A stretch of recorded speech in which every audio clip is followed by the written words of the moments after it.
Welcome to the For Love of Rugby YouTube channel. Today's episode was recorded a couple of months ago with the two-time World Cup winner Handre Pollard, but I'm sure you'll enjoy it anyways. Hit the like and subscribe button, enjoy the video with Handre, and of course, we've got plenty more of these in the archive. Don't worry, we're not bitter with the man who broke our hearts twice.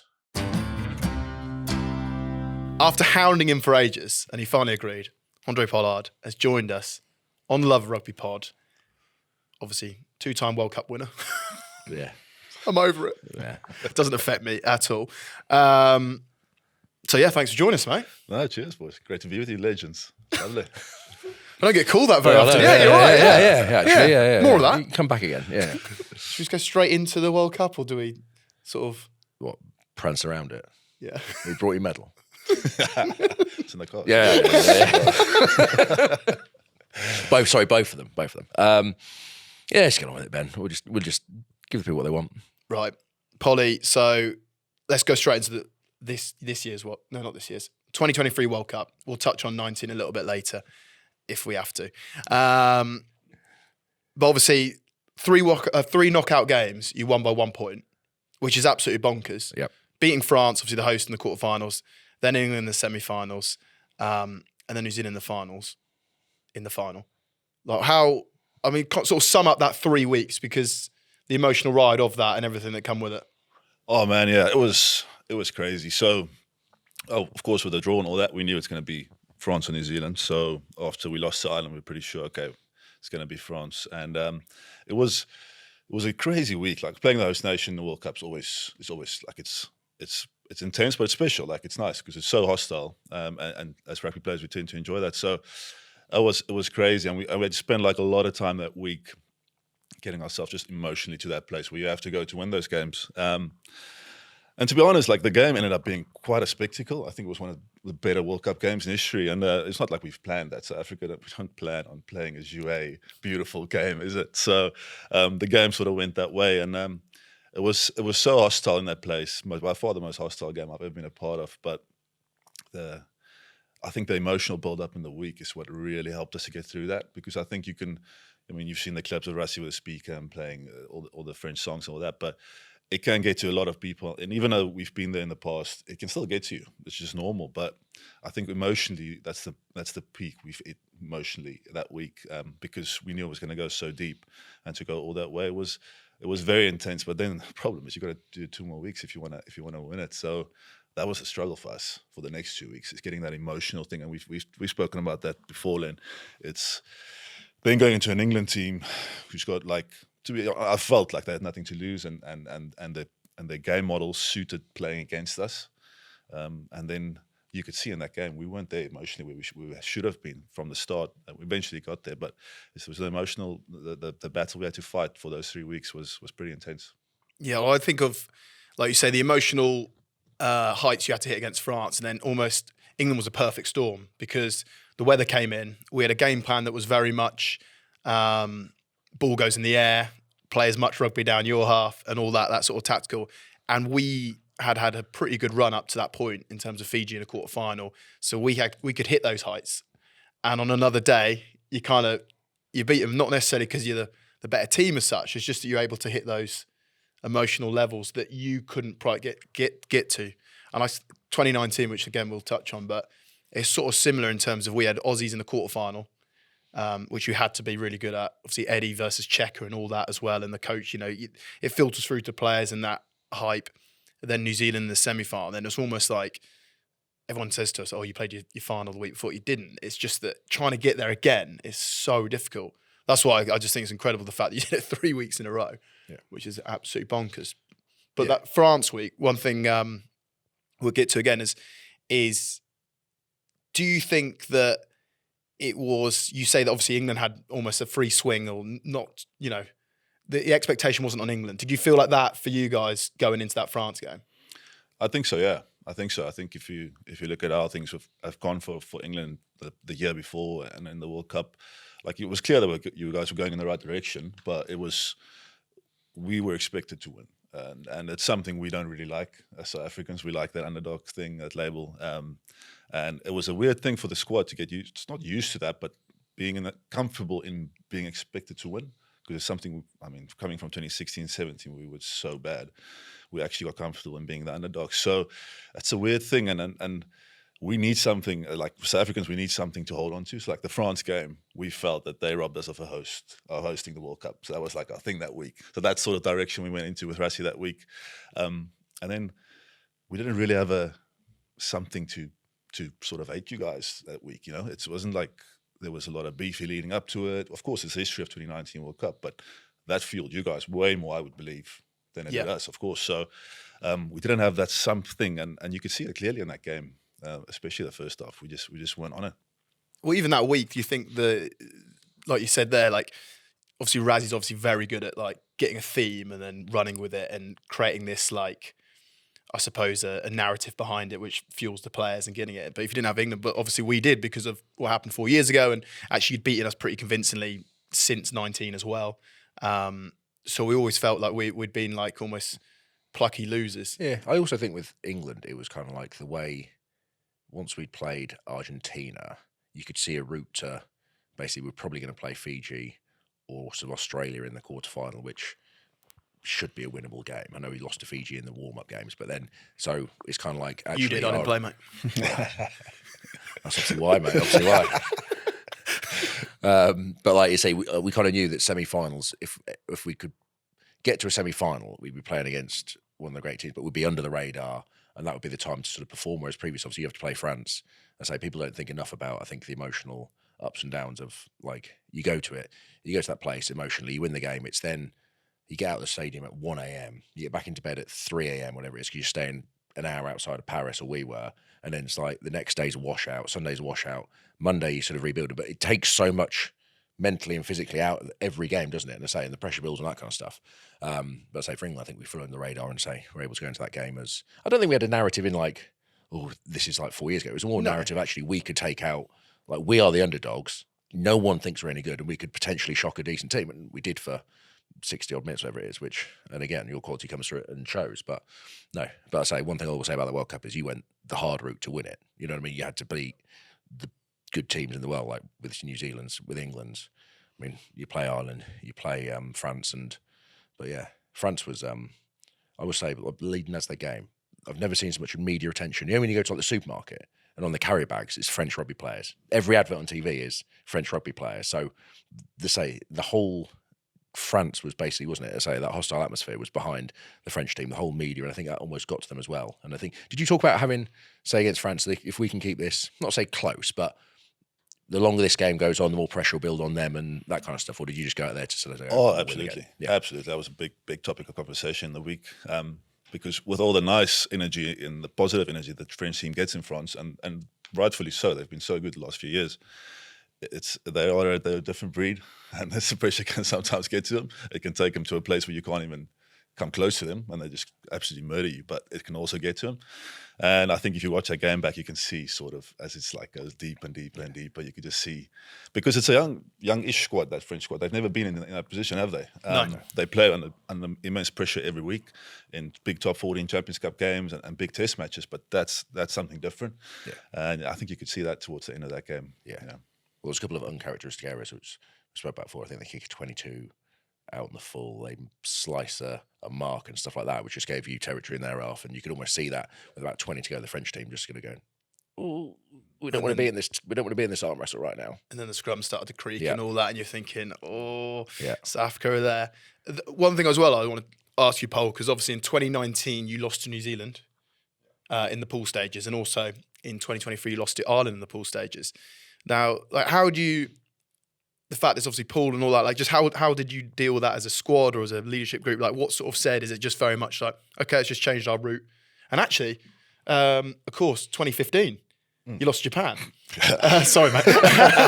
Cheers, mate. But sorry, not of all your great records, mate. Pool stages is not a What just sort of like give us, I suppose, the listeners an insight into that and how you deal with that, because you go into World Cup wanting to win every game and all that, but then, you know, last 3 World Cups you haven't, and obviously you've been a part of all them. Yeah, so leading before the tournament, we were like, okay, Scotland's for us massive. So beat Scotland, you should be all right. You should make the quarters. So we said, Ireland, whatever happens, happens. And that was sort of the theme that week, and we were pretty chilled and calm and all that. We went to the 7-1 split for the first time in the World Cup. So we had a swing. It didn't happen. We could have won the game at the end. Didn't happen. And we were like, all right, boys, we said before, if it works, it works. If it doesn't, it's all right. It's not like you're going to choose between France or New Zealand in a quarterfinal. Like it's going to be tough either way. So, but then we got back to Toulon on the beach, lovely sun shining, a couple of days off, and we're going to review this game now. And that's where Rassie he got into us, like really hard into us. And a lot of guys were surprised because the chat was all week, like, listen, we just going to have a swing. If it doesn't work, it doesn't work. And we go on to Tonga and we go on. But he's saying something, I mean, like he does. He senses something in a group so early on, before any of the players even knows it, that he wasn't happy with how it went down and how we reacted after not winning that game. Because we won that game, we're number one in the world again, and we're going into the playoffs flying. But yeah, so he got stuck into us for 2 days there, man. It was a tough time, and the way he did it was he challenged a lot of the senior guys directly. We know by now Rassie's an open guy, so all our meetings there's no one-on-ones and all that. So especially for some of the younger guys, it was like, bullshit, like wow. And some guys were clashing with each other and all that. Like, it's not a perfect story. It looks perfect when you win a World Cup. We touched on it earlier. It's not. There's a lot of bumps in the road, and that was a tough few days. But again, in retrospect, it's something we needed. We needed some of the big dogs to align themselves, because they were sort of pulling in different directions with small things, but it can get you as a team. And he got stuck into us that week. So yeah, you always want to win all the games in the pool, but like we've shown now, you don't have to. In the past, before 19, that was sort of the narrative. You have to win 7 games to win a World Cup. And it's not. And that's tough to do it that way, I think, especially these days with so many competitive teams. So again, it's just getting to the playoffs, isn't it? It's getting to the playoffs and then being fit and being ready to go. So yeah, there was challenges along the way, but we got through them. And when he challenges, I suppose, because there's the clip, isn't it, where he sort of calls you guys liars, and it's on the doco, so everyone can see it, which is an amazing doco, because it's like it's absolute all access, which again I love, because that takes you got to have a real confidence in what you are and what you stand for to allow people to see all that access and rawness. But it's amazing. And then how do you, once that meeting's happened and he's been very, very rawly honest, or his perception has been honest of what he thinks, what sort of happens after that? Is it very much like, right, boys, like that needed to be said and away we go? Or was it a bit of like cut, bleed, plaster, like let the boys like cut a little bit, like bleed out a bit, plaster them up, and now we all go? Yeah, it was in the past, earlier years as a group when we were together, the boys would have just been like, all right, rightfully so, let's crack on. It is. But guys get big personalities, and you look at our team now, there's proper big rugby personalities in there now, and guys that are confident in what they know as well. So that gets tougher to sort of align everyone, because guys have really strong ideas of what they want to do. So it takes a bit longer, I found, as we go on. It really took us probably that whole week. So we played Tonga that week, but it wasn't really about Tonga. We knew it was physical, we were going to play and all that, but it was like getting all these little cracks that we had, fix them up, not cover them up, but proper fix them up, talk about it, get it in the open, and then go on. So yeah, it was interesting. I mean, I just joined the squad that week before, so I was still just like listening out, like, oh, what's going on here? Ooh, spicy.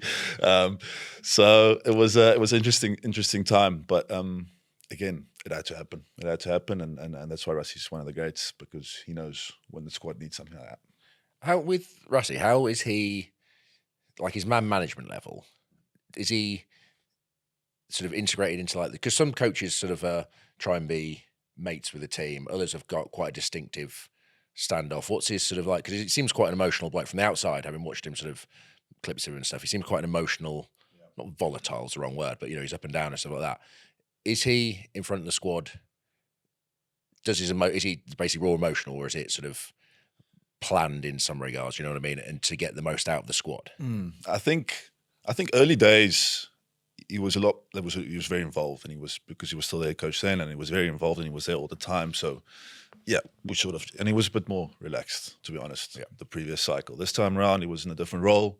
Jacques was head coach, he was director, and he wasn't there all the time. but it's always planned with him. Yeah. Everything he does is really planned. But he's an emotional guy, but in a good way. And I think that's what makes him special. Is head coaches, I've felt the proper ones. You got to make the players believe in something bigger. It's not just rugby, especially Test match rugby. It's not just rugby. And however way you do that, whether it's Steve doing numbers and getting guys to buy into that, fine. With Rassie, it's the love South Africa and the responsibility that we have towards South Africa and all that he just piles onto us in a very good way. But he can be very, very emotional early on in the week, very honest, not break you down, but tell you how it is. But then when you arrive at the stadium on a Saturday, you've got so much confidence, so much belief. And some weeks it takes longer to get there, and some weeks it's quickly. But again, by the time you get on that bus on a Saturday, emotionally you are just really in a good spot and ready to go. Most times, not always, but most times you're ready to go. It's just such an art, isn't it? We spoke about before on the pod about Eddie, haven't we? Yeah. And how he would suddenly come Thursday, you'd be getting a tap on the shoulder. You've never moved so good. You never looked so fast. Everything's Monday, Tuesday, you were crap. You're like you're slow. You're old. You can't do this. You can't bend. You can't do that. Then something would happen in Tuesday training. You'd have Wednesday off. You recover, and Thursday, you'd be like, "Mate, your numbers are brilliant. You're really good." Right? And you'd be like, "Yeah, I am. Yeah."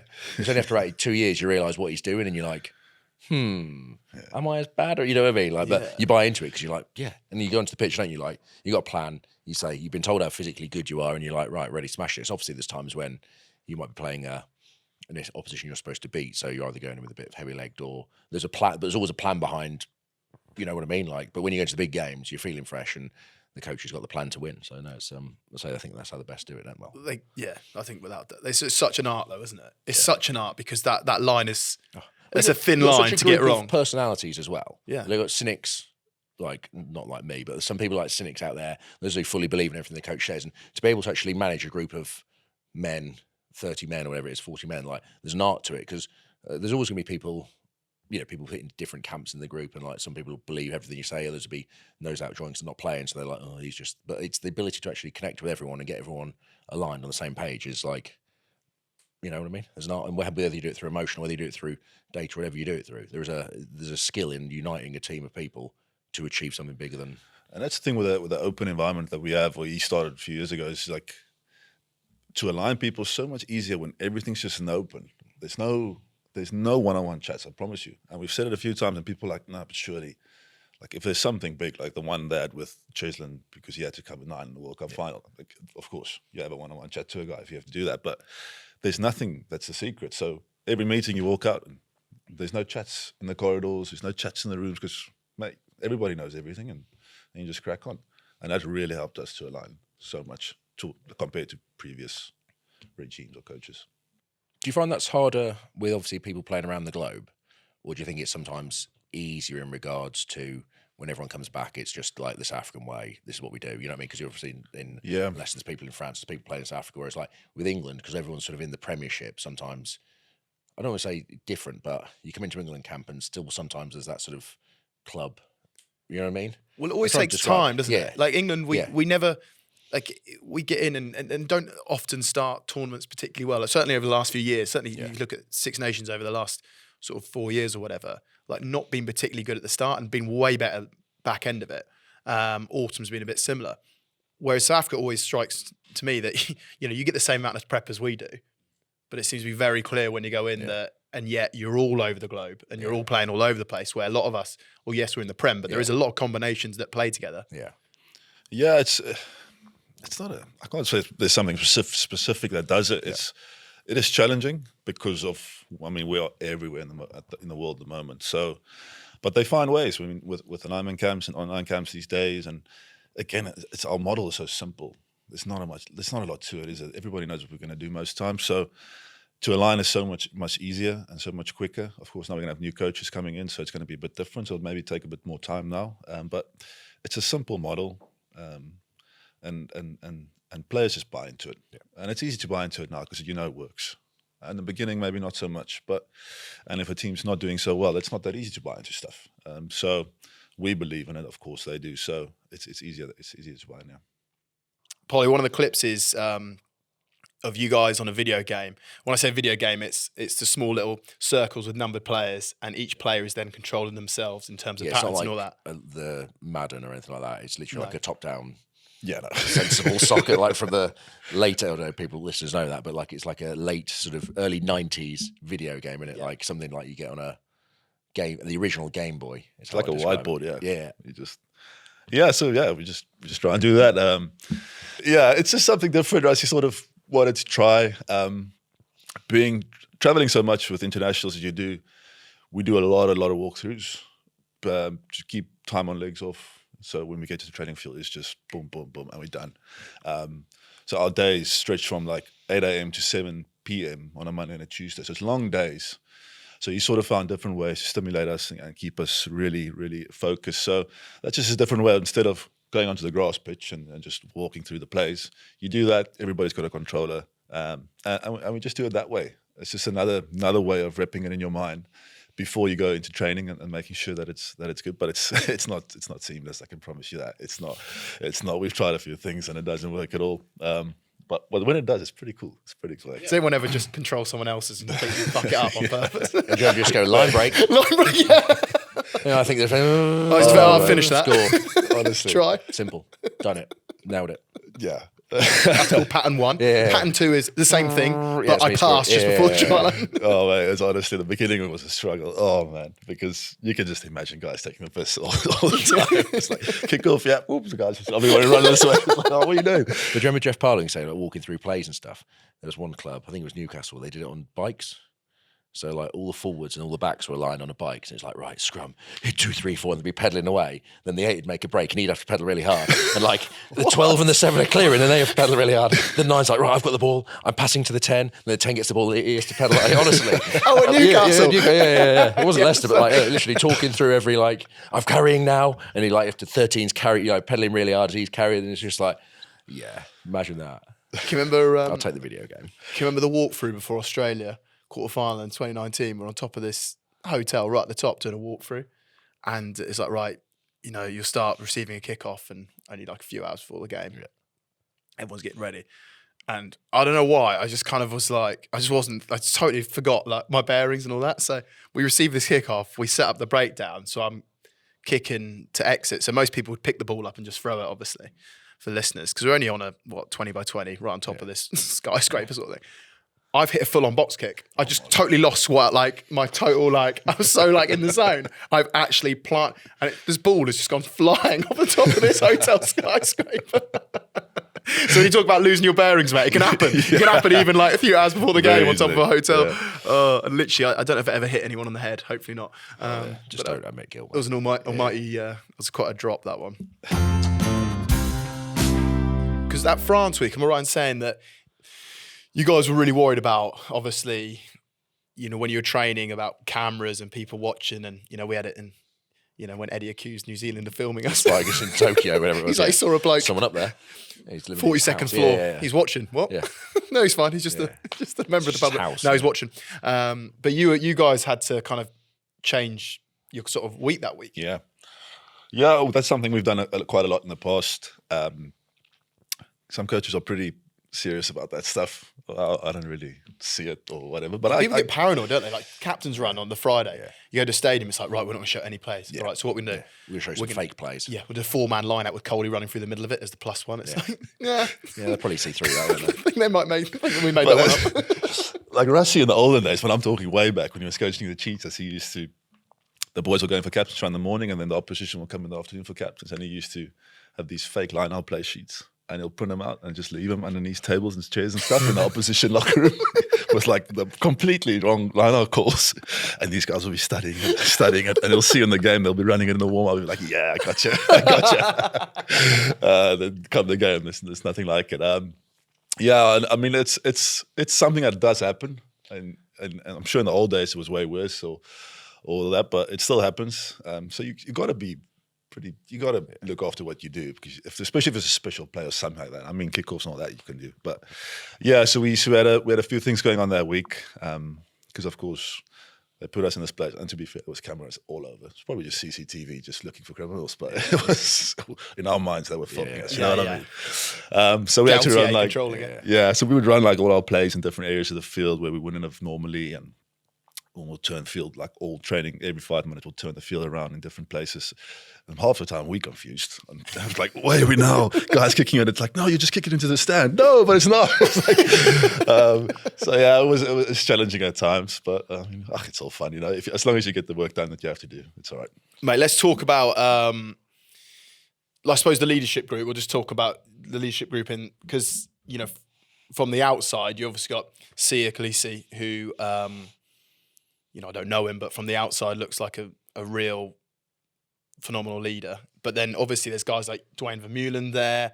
You obviously got your front rowers, like you got Eben, yourself, Villy LaRue. I don't know. I'm just chucking names out there. They may not even be leaders, you know, because a lot of people on the outside, don't they? They're like, oh, God, he looks like a good leader. And like in the England team, there might be, and it's like, no, he doesn't say a word. He just trains hard and that's it. Yeah. But like what that leadership group, like how does that, who problem solves, who works out on the field, and like, you know, say winning 3 games by 1 point, there must have been times where, you know, that leadership group was tested. Yeah, absolutely. And I think that leadership group grew from, obviously I got the captaincy back in the day, but he wasn't a polished leader by any means. And he's touched on it loads of times in the past. He needed a lot of help and to sort of grow into this role.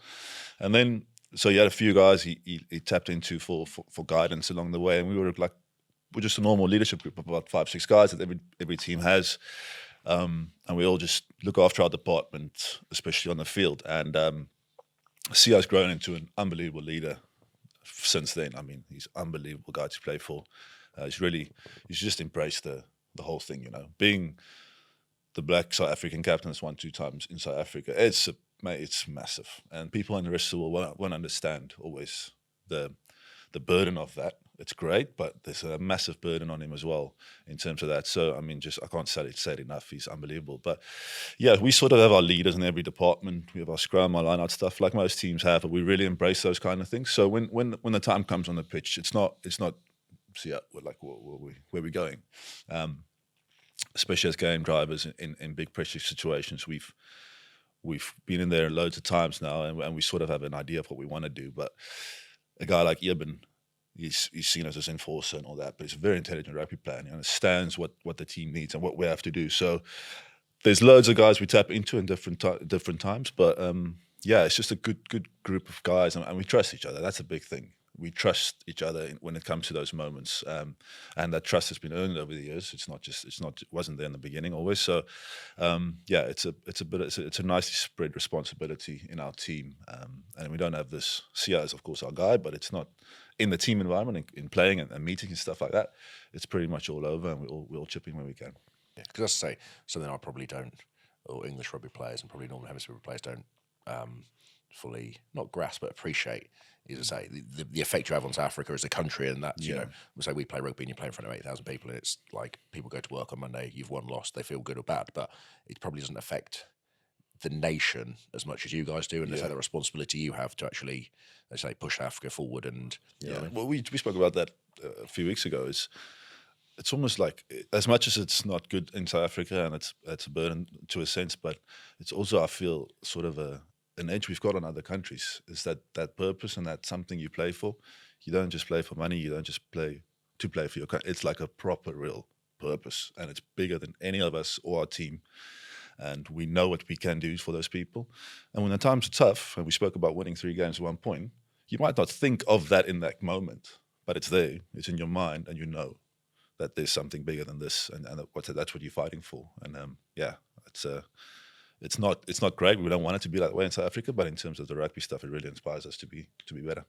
Yeah, I think that's something that England coaches have tried in the past, is trying to like what is the, like there's so many like external motivations and a chance to inspire people, and obviously totally different sort of classes in South Africa and everything like that. Where England, it's like, you know, we've had coaches before, haven't we? Yeah. Where they've really tried to sort of identify what is about being English, what is the purpose, what is the other bit of motivation that you guys have in terms of, yes, we're rugby players, and we've got this, and that inspires us, and I've got a chance to do this, and I've got a chance to, like, the scenes that you guys get when you got back from winning the World Cup, like, bonkers. Where, like, you know, I'm sure that we'll never know, but had we done it, you know, like, yes, we would have been well received, but not to that, nowhere near to that level in terms of. Also, you went on a week-long, do you go on a week-long, like, nation tour, didn't you? Or Yeah. Is that what you... That's tough. Tough on your liver. Get wined and dined every night, yeah. Oh my goodness. Yeah. Everyone's got sunglasses on for the entire week. Yeah. So, I wish you Well, could, they did- you just I wish you stopped could see talking? the bottom of that bus. Oh, it's burning the seams, mate. Guys sleeping whilst I just can't do it anymore. by So the end of good. the week, it's like, can you make a speech? It's like, thank you. Literally, Brain's just not working. 7 days, serious oh, stag do. Will yeah. put you off winning it again. So let's talk about the England semi-final. You came on at 30 minutes, and England. Well, I was in the stands. Kohler, you were out there. But from my perspective, England looked like we'd sort of rattled the cage a little bit. You spoke earlier about the emotional high, and we sort of everything around the England team was like perfect for that game. Like it was a perfect storm for you guys to walk into. And yeah, England was sort of in control. Went in at half time, 12-6. But obviously, you know, you coming on at just after 30 minutes, sort of like, what are the messages? What are you thinking? You're actually watching it unfold. It was, listen, like we touched on the emotional part, yeah, but then it's rugby, yeah. You got to play rugby, and technically, you guys were brilliant. You came with a clear plan, executed it so well, and you guys like just nullified all our strengths for that first half. It was so good. And like we've also got a big kicking game, just like you guys have, but you guys are just beating us in the air all the time and kicking well and winning those little bounces of the ball and winning those little moments in the game. So that was sort of the chat was just like, listen, can we just be in touch like 10 minutes ago? That's it. Can we get a bit of control back? We had to adjust a little bit to the weather and the way you guys played to halftime. There was little minor adjustments, but nothing major. You won't even pick it up. But it was about just be there at the end, because for a few reasons, when we on a one score game, 10 minutes to go, we've got confidence that we can do that. And the second thing is, it was our set piece. We knew that was always, we've always in the past leading up to that game, we had that sort of bullet in the chamber ready to go. And it's not always going to work, is it? But especially our guys coming off the bench, our scrums, it's very, very good. And it's a very big strength of ours. So we knew, listen, last 10 minutes, if there's a few set pieces, maybe just get a couple pens, march down the field, and just give ourselves a shot, sort of. You know what I mean? Because that game was never going to go high scoring, and it was never going to balloon. It was wet, it was miserable. Both teams playing this structured kicking game, defense. So it was always just be in touch, and then we'll give it a shot. But to be honest, mate, the confidence was shook half time. We were like, what are we doing? What's just happened? Coming off that big win the week before, and playing a lot of rugby, actually more than we wanted to, but it worked out. Sitting in this tussle, and we actually sat after, and we were like, that's actually how it must have been like playing against South Africa when they're on form and doing what they do, set piece. Because your guys' scrum was actually doing very well first half, where we get some pay out of that. We didn't get pay out of that. Our lineouts couldn't function. George Martin was just hitting guys back, which we had a chat about. I'll get back onto George Martin in a bit, but so we were just not getting pay out of anything what we were doing. So we were proper shook half time, to be honest. And it was we've seen the clip of Peter Steph talking and all that, and Rassie, but there was doubt for the first time in a long time. There was a bit of doubt in all of our minds whether we're going to win this or not. I think it's so interesting, like, what you mentioned there, Paul, about like almost what it's like playing you boys, that what England have managed to do in the first half. Because when I've played against Africa, it is very much like they get you in this vice and they squeeze you, and you can't break out of this like sort of kicking game, and they're sort of pounding you territory wise. You're trying to get out exit wise, but you're not getting anything in return. You know, then it goes to a scrum, win a pen, they march up the field, line out, then maul you. Kick it, like take it's just 6 minutes to walk to this line out, maul you. This is a minute-long maul. Again, wins a penalty into the corner, and it's just to say, like, as you say, you're vice, you're getting squeezed, and eventually you pop, don't you? Yeah, and then you're like, right, we need to break out. So then, as leaders, you're like, right, we need to get away from this. Like, we are playing the game they want, and that you need to break away from it. But then your defense is so aggressive that it's not easy to break away. People think, oh, just go multi. You can't go multi-phase. No. Jackal threats everywhere. Like you can't get around the blitz defense. It's so hard. Like it's Or even when you do, say you've got the pace on the edge just to cover your winger, tackle him 3 yards further up the field. You know what I mean? So it's not like there's space everywhere to play to. no, not at all. So then obviously Poll at half time, like you say. So there was a bit of that, and then you sort of each your way back into the game. Cole, you come off. Well, England changed their front rows. I will say the final scrum I was on the field for, we got turned over. Didn't see it, but it wasn't a penalty, so I'll take it. not the way I remember it, Cole. Yeah. So a lot of listeners and everyone knows or refers to the South African bench as the bomb squad. And when you think of that, you think of scrum, squeezing teams at the end. Ox has said some quotes about like, it's all about breaking them, get under the chest, squeeze his ribs. He shouldn't be able to get air when he gets out, like almost feeling that moment of like making people black out. Like, what is that role? Like, because there is a massive narrative or a massive understanding amongst world rugby or, you know, fans that South African scrum is so dominant. How did that come about? How do these guys train? And is it something that like they're nice guys during the week and they just turn into this like, we're a unit and this is what we do? Sorry, my question is he hamming it up, Ox, these quotes that some of the quotes come out within like the documentary, is he hamming it up for the documentary or is he actually like that in general day-to-day life? I like, listen, if I read these quotes, these guys off the pitch is like little teddy bears, mate. Little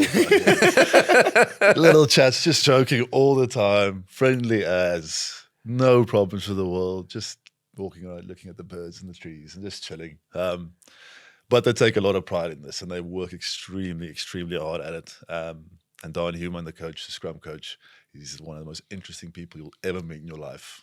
You should actually come onto the pod. It would be unbelievable to listen to that. But it's just, they've gotten so much pride in it. And it's developed over time, of course. From 2019 and over the years, we've gone to that and it's won us so many games. So it's become this big thing. I get it.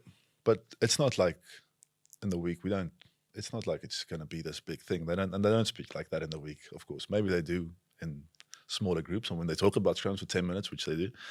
But it's not a topic of conversation all the time, but there's a confidence there and you can hear it. And I think rightfully so. I think they've deserved to have that confidence over the years. And that's why we go to it, because that's where they are mentally when they look at it. So yeah, it's just, but they're not like that at all the time. They're very, very chilled. Cole, when you play South Africa, are you more heightened in terms of like more aware? Like scrum is obviously a big part of your game and you're very good at it. But when you can play against Springboks, is it even more so you're like, shit, I've got to be on it this week? Like more so than maybe, I don't want to name another nation, but there's other nations where perhaps, you know, scrum's always valued in your opinion, but maybe they make you sharpen the axe a little bit more that week? Yeah, there's definitely how do I explain it?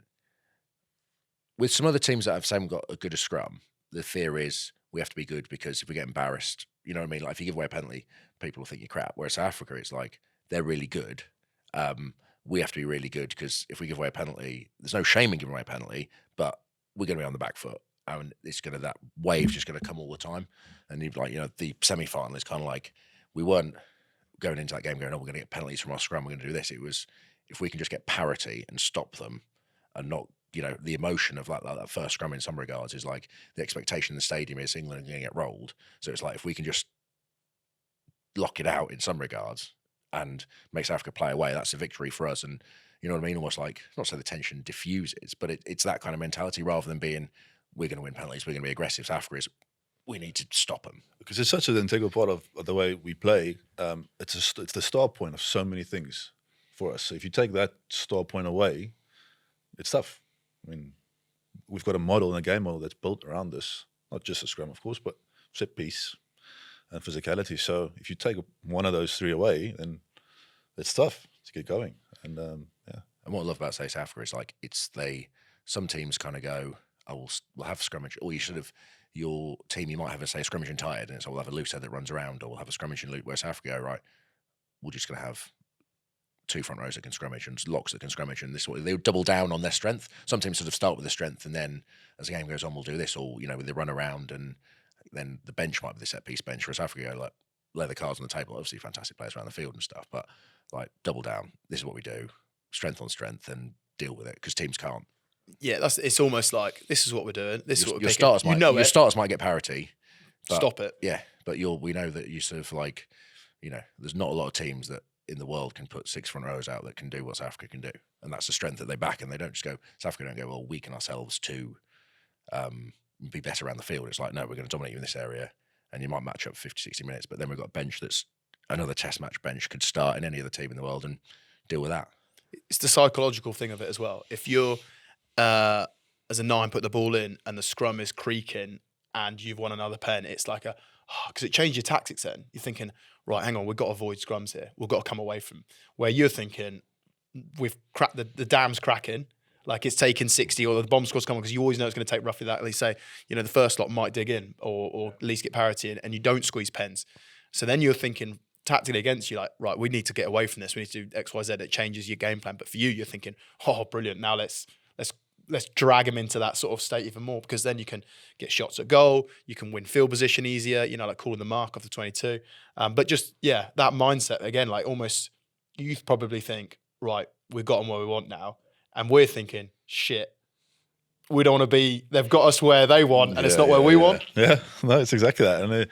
And it just builds so much confidence in the rest of the team, especially like it's just seeing that. We're seeing the first one go, like, all right, here we go. All right, seeing the second one, we're like, we got him now. Let's just get one more. Just give us one more shot at it. And then we can, and that's when you sort of kill them usually. But yeah, it's great when it works. It doesn't always. There's some proper scrummaging teams in the world. And I think with the whole bomb squad theory and the slow boys and all that, you tend to forget what the starters do, the job they do. A lot of the time, they don't always get the recognition. The Frans Malherbes, all those guys, it's because they go head to head with the best of the best in every country, every game. And that's not so easy to dominate, is it? I get the second guys coming on against the second guys from another country is probably not an even match because they're so good, but those guys put in a shift for 50, 60, and then...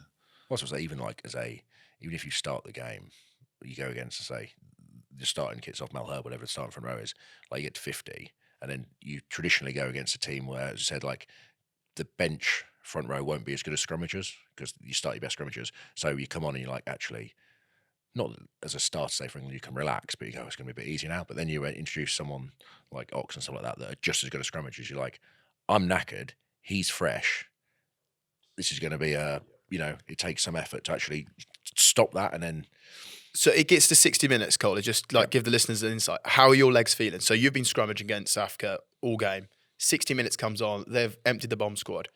Like your state of legs, because every scrum you've had to max out. And like what... It's more... How does it feel? I wouldn't say it's not just like your legs. It's a general fatigue. Yeah. So say it's like if you... you probably won't know, Len, but if you're in the gym and you lift really heavy, you know what I mean? Polly won't know. He's the only guy. He's the only guy to get lean from foam rolling his calves. Oh, how does that work? But like you say, like, the average listener goes to the gym and you lift maximally, like a squat or something like that, or deadlift. You lift maximally. You do that like it's 1 RM, but you do it 10, 12 times in the game. After a while, you just like, I can't really. You're not sharp. You know what I mean? You can't. In some regards, like your mental sort of focus starts to go. It's like, I can't get to place, and that's how it feels in the game. Like left scrummage and stuff. Obviously, your shoulders might be hurt, your neck hurts, but it's just that general like draining of, and it's like I should be running over there. I can't. You know, what I mean? It's that kind of level, and that's where I say Test match rugby is that ability. It's so hard to play.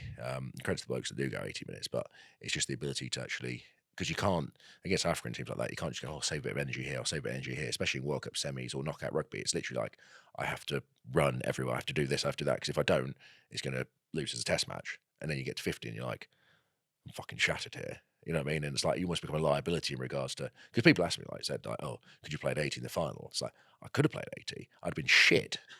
And everyone would have just ran around me in the scrum and gone, you know what I mean? So it's that kind of, because you've invested so much in that sort of thing. Obviously what Coley described there, Polly, is almost that slow poison which you speak about in camp. Yeah, exactly. We mentioned it quite a lot, and not just scrum times, mauls, whatever it is. Our game model over time fatigues teams, so we're conditioned to do that. We're not necessarily conditioned to have a high ball and play running game. We struggle with that again. So you got to edge up your bets on where you want to put your time in, and that's what we put our time in. So if we can fatigue teams like that, it takes away their run and all that as the game goes on, which plays into our hands. But yeah, it's a good theory, isn't it? It doesn't always work. It works most of the time. And probably England's mistake, I'd say, even we spoke about afterwards, wasn't so much the scrum. Obviously, you'd like to change that, but I think we still kept kicking contestable, didn't we? Which meant it went to a set piece game. Whereas as soon as you kind of lose scrum advantage or set piece advantage, it's like just try to avoid having set pieces by just banging it long or something like that. Which is not what you want when the scrum's under the cosh, because if you don't win it cleanly, it's a knock on. And you boys are like, happy days. And it screamed 10 minutes ago, England, we should have just been banging it long. And do you know what? If you want to call the mark and have a scrum there, that's fine. Right? Yes, you'll march us up the field and win a pen from it and march up. But it's not a kickable pen. You can deal with that. You can waste a minute on the clock. So we still went to this kicking game, which we spoke about because you ID'd it. And we had that. You had that left-hand scrum, and I don't know if you want to talk about. You talk about what you were thinking and what your mindset is there, which obviously led to that pen then. Yeah, so like you said, Len, you guys were really contestable heavy, which was working for you most of that game. And when you have Freddie Stewart and Daly and all those guys going and just winning everything back most of the time, that's perfect. So we had that scrum in our 22. So we just scored. We came back and I think it was like 4 minutes left or something like that, 5 minutes. Scrum in our 22, and it's like you always, because we love a contestable kick game as well. We love it, and we think we're pretty good at it. So we're going to back it. So usually we'll sort of get to an edge, get into our setup, kick it, and then try and get that back, go again, or get the scrum, get the knock on. But in the conditions, we didn't fancy it. It wasn't the time to do it. So we just thought, listen, they've stacked the front line. We're gonna try and find grass wherever you can to make Freddie Stewart turn, and then most probably, in our minds, he's gonna try and run it back and then kick it up contestable to himself, because that's what they've been doing all day. Rightfully so, they're very good at it. So that was the idea. I just said, listen, boys, we're gonna find grass. It wasn't a great kick, but it bounced once or twice. Fred just took it and came straight back, and I just told the boys, listen, just chase like mad, because every meter we can take off that is going to shorten up the contest. And then it's not like, we didn't say, yeah, go up, knock it on, we get a scrum. We were like, listen, it's a 50-50 still, but we would have taken those odds, being 9 points down, 10 minutes to go, to be in a position to have a 50-50 on the halfway line to maybe get a set piece to win the game. We would have taken those odds. So that's what we would have, like, our mindset was. And Fred did it. Boys chased like hell. Fred kicked it up. And then we got the scrum off that. But again, it could have gone the other way, you know. And it's basically done. I think if that scrum goes the other way, I think the game's almost basically done. If you can survive that scrum, because you guys would have just pinned us back and we probably wouldn't have had another shot. But we got the set piece. And the thing is with our team, like, as soon as we got that knock on, you can see it on the clip, the excitement, like the fuck yeah, let's go. This is the moment. That's all we wanted. We said half time, that's all we want is a set piece, a few minutes to go to win the game. Here it is. And the boys stepped up. It's like, if you want a synopsis on like small margins and international rugby and how the margins are so small, then watch that clip. Like, you kick it long, couple of bounces, found grass, brilliant. Chase like hell. Fred's turned, he's eaten up the meters, but the meters have been shortened because the chase is so good. He's gone in the air. He's gone to win it, who's phenomenal in the air, but it's knocked it on. Now, if he catches that, England potentially go on and win the game with 3 minutes to go. He doesn't. It leads to a scratch. It's like the butterfly effect. But it's like, you can look at certain games but there's certain bits you go, that's the game right there. That is the game right there in that moment. And then obviously you get the scrum pen. And then we've got to talk about the kick. Which is, for the listeners, you think that Polly practices loads. He doesn't. It was only yesterday at training I was taking the piss out of him when you were lining up, didn't you? And you slotted it and then picked up your tee and walked in with me. I think he'd done 2 kicks up to that point. He's so irritatingly good. But like, because obviously when you got the scrum, like you said, mate, like, this was the bit the team wanted. So they knew. So forwards are like, brilliant. You're thinking, I don't want this ball, win a pen for me. So were you already aware before that scrum, almost thinking, I'm going to have a shot to win it? Or did that not go in your mind? No, even way before that, this is you try to be positive as you can. And as we had the scrum, it was 10 minutes ago with the scrum, it was your guys' ball in our 22. Yeah. And we're 9 points down. I was like, we got the scrum pen, we kicked it, and we mauled. And as we got that maul pen, we know, because as I was walking up, it's like, all right, listen, we'll kick it out there. If we score now, it is most probably going to go down to a kick again. And people ask me this always, like, in that moment, what do you do? That's the problem. Guys don't address it early enough. Like 15 minutes ago or 10 minutes ago, if you're going to win this game, you're 9 points down, it's going to be a kick to win it, surely. So I always like address that stuff very early in my mind. So when it comes,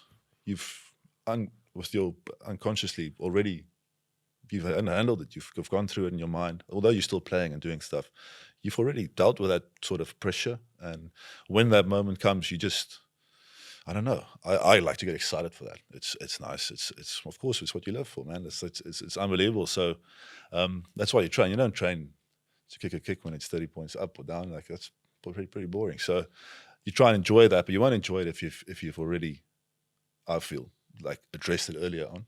Because then it'll be like, oh shit, these are shot clocks and it's like 60 seconds, it's raining, tea's coming up. What are we doing? So yeah, that helps being calm in those situations. And yeah, but it was like I said, like you could see it on that clip, it was just excitement. And the boys, our team's very good at that. They install a lot of confidence in us as kickers.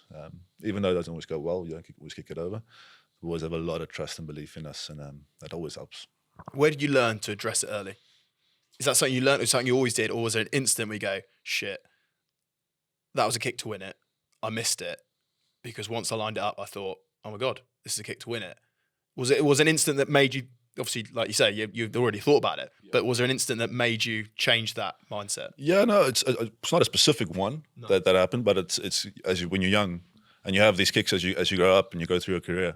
I've missed quite a few when I was younger in those situations, and I used to think about it like, oh, geez, why kick 7 out of 7 and I get this one at the end. And it's not, I always felt like it's not just because it's the kick to win. It's pressure, it's going to be there. It's always going to be there. So what can you sort of do to make it better or easier in those situations? And that's something I just learned over the years, having those kind of kicks. Yeah. I was just thinking whether I'd have the balls to take it. Absolutely not. Remember Premiership final? Yeah. Slight tangent. I don't know how I've got it back to me. I was just talking about you and I brought it back to myself. Talk about winning a World Cup. I don't think this will will not make the cut, but we'll talk about it anyway. We had a Premiership final. Toby Flood got knocked out thanks to Coley's knee, and we won a penalty.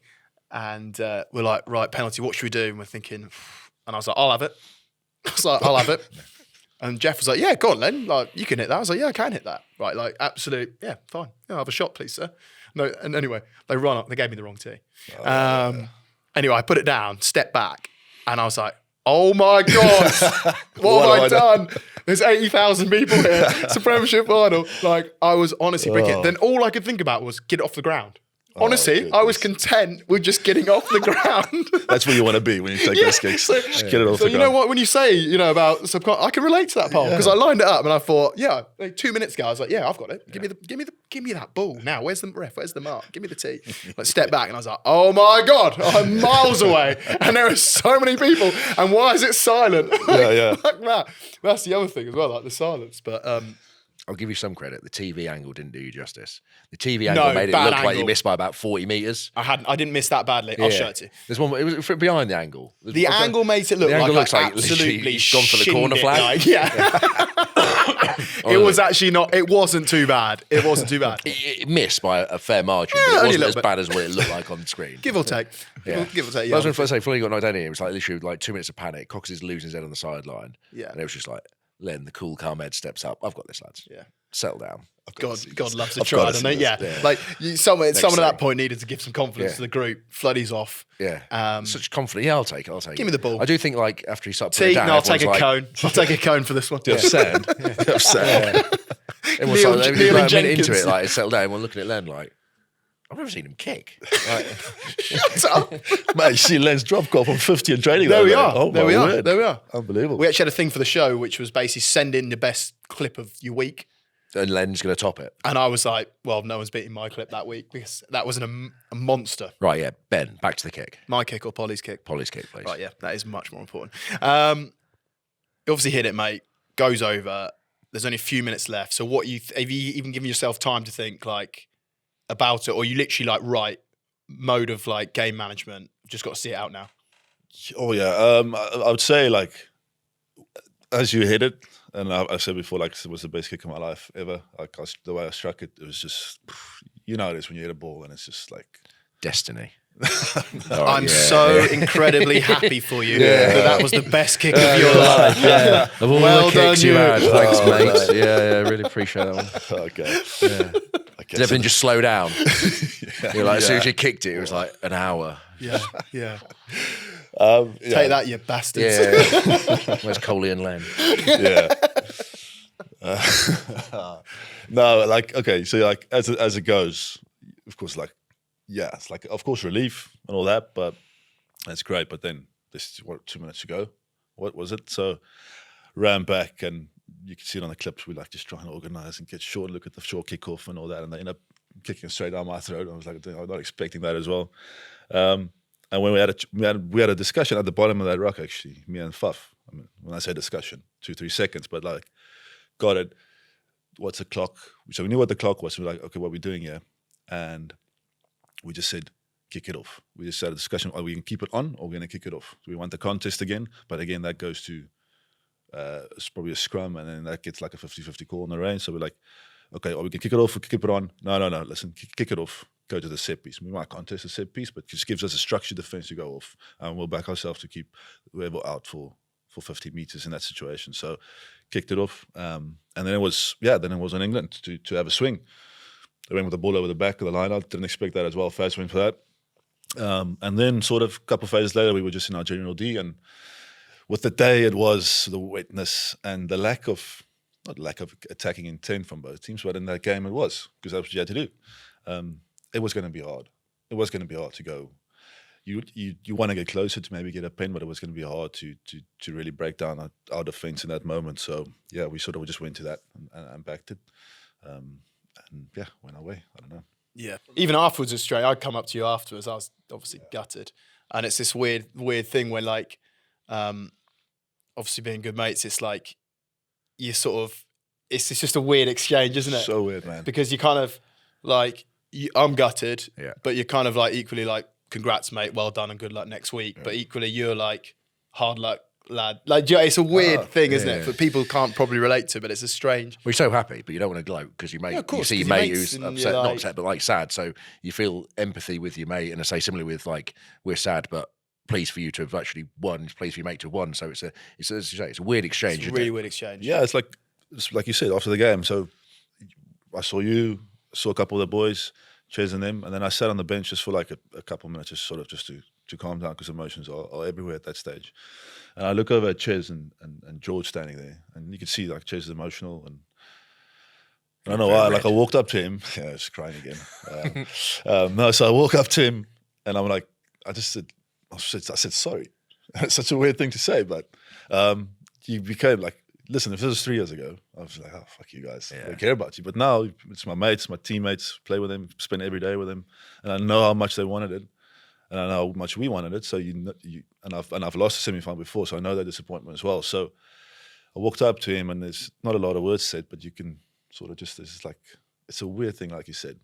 It's a proper weird thing. I think like listeners, again, it's just like they might want to know like what that's like afterwards. But it's a strange exchange, isn't it? Not a strange exchange, but it's, emotions are high. You've got absolute elation and devastation, and in between a mutual respect and care for each other. Well, it's like 1 minute you turn around like screaming and jumping around with your teammates, and then like you literally spin around 180, and you're calm, like, saying, what do you say, sorry, or like, well done, like, great game, sorry about but that's what it is, isn't it? Then literally turn around again, you're like, hey, and then it's like turn around. It is a weird thing in sport. No, it's true. And even afterwards, obviously in our change room, it's like total silence. But one thing that struck me is I came into Shed's, your change room to have a beer with you and Jasper, and came in your change room to have a beer with you and Jasper. But I almost felt in your change room, it was still very calm, very like, there's still like, job is not done. It was like, you don't know, like it was very, I suppose walking in, I thought it might be a bit more, celebration's not the right word. I'm trying to think of the right word, really. Maybe excitement about, like, made a final, got over that. But it felt very much like, oh, it's just job done and it's still business. Yeah, very business-like when I came in to see you guys. Yeah. I think, yes, to a point, that was it. We've got one more to go, and that's it. But I'll be honest, Len, I think we were shook that day. We were shook as a group, and we knew we were this close to losing that, and it was all over. And I think a lot of us took a few hours after that to just listen, realize we weren't good enough for most of this game, and it could have been over like that. And once that hits you, it's like, whoa, okay. And we were happy. Don't get me wrong, we were happy, but we knew you guys challenged us in a way that we weren't ready for that day completely. And it's not like it's something we weren't worried about it. It's just maybe not a bad thing to happen to us. But we took a couple of hours to reflect on what just really happened and why we found ourselves there and what we have to do different. Because if we pitched like that again the next week against New Zealand after beating Argentina by 40 points, we were probably never going to win that game. So we were sort of just working through that in our minds. How much did you do review, or how much did you go straight into World Cup final with New Zealand? Both World Cup finals, we didn't review anything. It's just the first one we had the short turnaround against you guys. Yeah, when you played Wales, didn't you? Yes, on the Sunday. So you just didn't review it straight into England. Nothing, and then just time around, same thing. We review every single game thoroughly. It's just because you've got so much to get through in a World Cup final week. There's no time for that. I mean, we just got straight into the All Blacks. Was there after you've played that semi, going into a final against New Zealand, did you've obviously played New Zealand more regularly than, say, in England or anything like that. Was there a sort of, not a comfort, but you know the opposition, you've seen them play. It's not like England sort of like springing a surprise. You know they're obviously quality, but actually we know this team. We can beat them in the warm-up games. Like, you know what I mean? Is there a sort of like that focus the mind in regards to, if we play like we can play, we'll beat these? No, definitely. I think over the 4 years leading up to 23, we've shown how we can beat them a few times. And so, of course, playing them so often, like you said, you know exactly where you want to be and where you want to attack them and what threats they're going to pose defensively to you. So it's actually, our coaches go deep, like proper deep into detail, like I've never seen before. But that helped a lot because I think we could spend more time than on the emotional stuff, which might in other weeks we didn't, where you've got a lot to figure out playing a new team, which, like, especially you guys, like with a new coaching staff and a few different players, young guys like George Martin and them coming in. We had to spend some time on George, like who's George, what does he do, how does he hit, all that. Where we play New Zealand, we know. Right? Sam Kane does this, Artie does this, all that. So we could actually spend a lot of time on what we're going to do and how we want to execute, and then tap into that emotional thing a bit more with the spare time we had. Not spare time, but you know what I mean. Yeah. How much did 2019, that final, help 2023? Because you'd been there and done it, and you'd won one. So was there anything you were like, and he said, right, boys, we've been here, we know what it takes, or was it just total different week? 4 years later, it's just different. Yeah, I mean, you take confidence out of it. You've been there, so the occasion shouldn't get to you because you've experienced it. But it's 4 years, man. It's a long time, and it's a different team, and it's New Zealand for us. That's the ultimate thing. So it's we didn't go into 2009 too much, but it was good to have, of course. Yeah, well, one thing I say probably differently, but say for us between 19 and 23 is the recognition of you play a massive game, and sometimes Monday, Tuesday you feel flat as anything in training, like because of the emotion, the tiredness, the physicality. And actually, probably the difference in 23 was we were actually able to go, this is normal. You're going to feel like this. It's just a question of how we manage it with training and how we manage it as a group. And so we can get back to on Thursday, Friday, for Saturday, the emotion's there and you're ready to peak, as opposed to probably in, I'd say 19, we maybe avoided. It was just like everyone's flat, but it's almost like we just ignored it. Whereas I think like 23, it was actually a recognition of it's okay to feel like shit. It's okay to be like tired. It's okay to be this, but just trust the plan, do your recovery, get away, switch off when you need to, and you'll be fine for the weekend. And also, the opposition are probably going to feel like this at some point. So you know what I mean, because they've been through the emotional rollercoaster as well. So it's a level playing field in that regard. Yeah, we didn't address it in 19 at all. No. Like the final week, we just treated it like another week. And I think we got that wrong. We did. Where 23, we in the semi-final week, we were really aware that we felt like we got it wrong in 19. And we made sure that we weren't getting it wrong this week in terms of we made it very clear. This is a semi-final. Also the management this is big. It's not another week. The third place playoff against Argentina. Yeah, I've beaten them in the group. It would have been easy to go, well, we'll just beat them. But actually, it was like, come off semi-final, there's going to be an emotional down. There's going to be emotional, you're going to bottom out. But actually, we've got a game on Friday, spend a couple of days getting ready, and then we'll work our way back into that. And, it's about winning the game. We won the game. That's it. Like when coaches say it's just another game, I hate that because it's not. No, It's not just another game. we got that wrong. Instead of suppressing that, no, talk about it. Yeah. It's not. It's massive. It's huge. It's the biggest game ever. Okay, fair enough. On a Monday, it is the biggest game ever. Then you have 5 days to process that. Yeah. And yeah, it's like that. We had a training session the last day, our last training session in 2019 before we played you guys. It's the worst training session we've ever had in South Africa. I swear to you, we've not gone past 2 phases once that whole session. We could not catch a ball. It was just terrible. But of course, getting the result off the back of it. When now in the last 4 years, when somehow it happens, like, right, boys, it's just training. It's not games on Saturday. Yeah, relax. It'll be all right. that's the thing as well. I think like probably the listeners think like you play the biggest game of the year or you work at final, like literally you turn out of bed Monday and it's like I'm feeling awesome, it's going to be good, you know what I mean? It's that like the emotion has to build in the week, 'cause otherwise sometimes you go in like Monday, Tuesday we're going to do this and you're burnt out, but you know what I mean, you've played the game already, you're almost burnt out for the weekend. So that's like, I think the emotional side and the mental part of the game is probably something that I think unless you've been through it, you probably won't understand, because everyone thinks you'd be brilliant, all work at final, you'll be firing, and actually it's like Monday, Tuesday, it's like, fucking hell, like, this is the pit, you know what I mean? It's the pit, and almost like you've been in the thing you've been through pre-season camps, all that kind of stuff, you've been in squad together 3-4 months, and it's like final week, and yeah. And then the mental thing as well, like you say, that's the physical part, and like you said, the mental, isn't it, Paul? Like you're thinking about the game, like your game driver, tactics, everything. So you're thinking about, you know, how we beat New Zealand, what's worked in the past, what hasn't worked, what they're going to throw at us, and the meeting, and then the physical toll as well. But you're constantly on the go all the way up till kickoff. But you've been on the go against England the week before. You've been on the go against France the week before that. And it catches up on you. So I think the fact that you won, you had the hardest route, and the way you did it, I do think it's quite incredible. Yeah. What you achieved and winning that. What I would say is, what is it like to win a World Cup? Because, you know, Coley, I'm still hoping that, you know, make the next World Cup, mate. Back you. You might find out, but I'll never know. What's it like? Then it's great. Listen, it's great. I think the first emotion you feel, for me personally, is relief.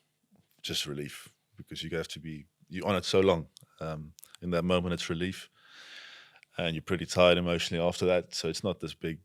Some guys do. Some guys just get straight onto it and just go for 7 days straight and celebrate and enjoy it. But for me personally, it was a lot of relief and just settle down. And then after a couple of days, you sit back, you have a cold one, and you're just like, okay, geez, this happened. And it's unbelievable.